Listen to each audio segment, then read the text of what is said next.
There's a word puzzle I've been trying to solve in Flesh and Blood that I'm not sure if I totally understand yet, which is what does the new classic TCG mean? Now, this saying is on pretty much every product sheet of Flesh and Blood. And what I mean by word puzzle, right, is to give you another example of what I'm talking about. Is it on most of the other product sheets of Flesh and Blood has, it also says somewhere in there 100% great games.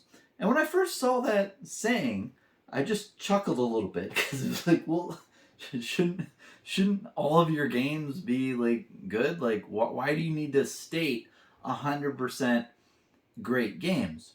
And it took me a while for me to play a good depth of games of Flesh and Blood to realize, oh, that's why they say that shit.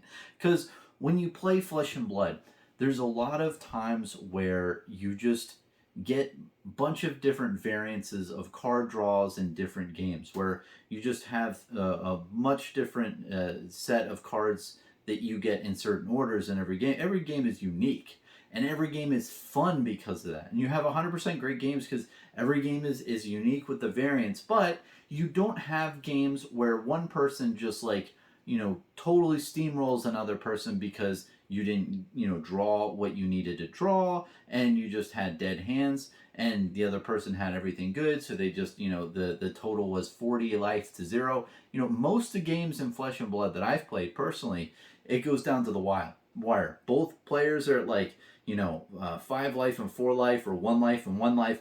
It gets super intense.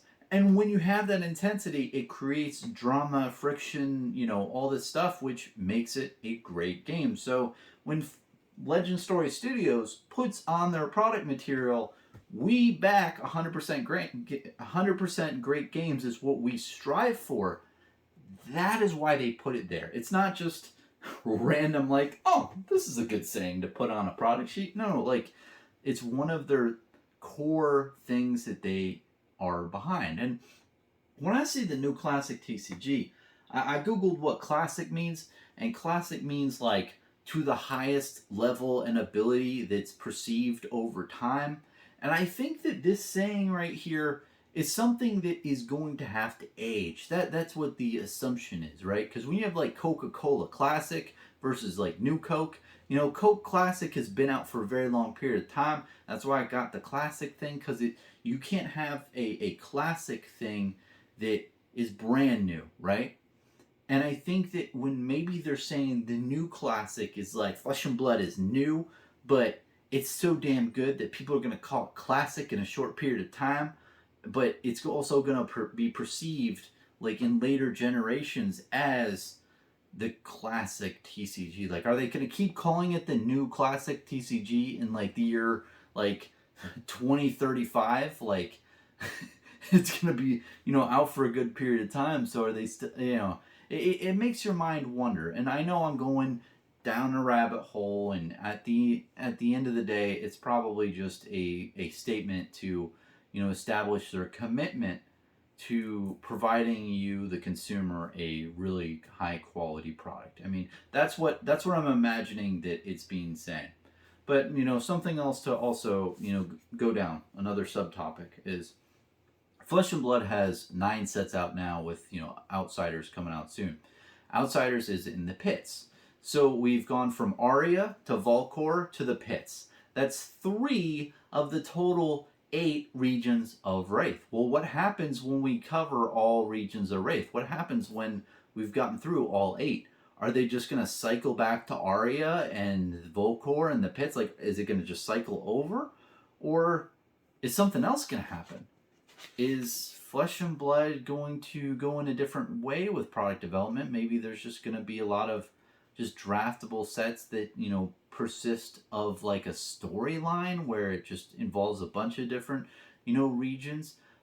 That's a really good question. Is like, how are they going to evolve the set progression once we've covered all sets? Like, I mean, I guess there's 2 options. Either they go back to the regions and recover them, or they, I guess, do something else. And if you think about the time progression, it's not that far away. I mean, it could be another 4 or 5 years until they hit that. But, after 4 or 5 years, you have to wonder as well. Flesh and Blood will be around 8 to 10 years of age at that point. I haven't done math very well, but it's going to have been out for a good amount of time once it hits all of those regions, right? Well, that's a lot of cards. And it's hard to balance when you have a continual set going on, like when you have continual amount of sets. So like, will Flesh and Blood like be good with IP at that point, where an intellectual property, where they have enough cards that they have that they're like, well, this is the game. These are all of the game pieces, and if you need more, they'll just print more history packs, and then at that point in time, they'll just keep chugging out history packs until the end of days. It really makes you wonder, because if they keep printing more and more cards, more generic cards, more cards and more cards and more cards, you're going to have issues with balancing and just doing tweaks here and there. It just becomes a insurmountable goal. I think a lot of people early on in Flesh and Blood have given the criticizing critique that if you have a non-rotating format for your game, yes, you have a great benefit where players can get whatever cards they need, and those are good till the end of time, unless they're banned, but there's not much banning. But like, that's great for the players and the consumers, because you buy a card, you can play with that card. It's not like you buy a card and it has like a time clock on it and you can only use it for like a year and a half or something, right? You have it for the rest of your gaming experience. But the thing is, it also creates a standpoint where every new set you have to make sure doesn't screw up the meta that all the other cards have. It's an insane amount of balancing act, especially when you have so many different classes. And I'm not saying that Legend Story Studios is unable to balance that. I think that out of anyone in the industry, they're the most capable company to do it. I mean, they've balanced 8 sets extremely well. I mean, I think there's a certain period of time that you can poke at, like Chain era, Starvo era, but other than that, it's been pretty damn good, especially now. And there's so many different heroes that are like in the top 8s and in the top 32s in these tournaments. It's extremely impressive. But the whole point of me mentioning that whole scenario is, do they just stop? Do they stop at like 20 sets or 24 sets, and they're like, well, that's all the cards that we're going to print. We're just going to print history packs from now until the cows come home, and this is going to be the classic TCG, the new classic. Now, do I think that that's going to happen? I don't think that so, but it's just a thought that came into my mind, because it would make sense that once you're done like going through all the regions, but then you have another aspect of, well, maybe we haven't seen nothing yet. Like right now, the story and the lore of Flesh and Blood, we've just begun talking about the regions and introducing you to the region and the backstory of the region. Well, what happens when like actual story element plots get like into these things? And of course there's plots and subplots already in the card art in these sets, but what happens when they expand upon it, where you have different one faction against the other and stuff like that? You haven't had that as much, unless you count Monarch, where you have Demonastry attacking Solana and everything. But it's just something to note. So it could also go that way. That could be a thing.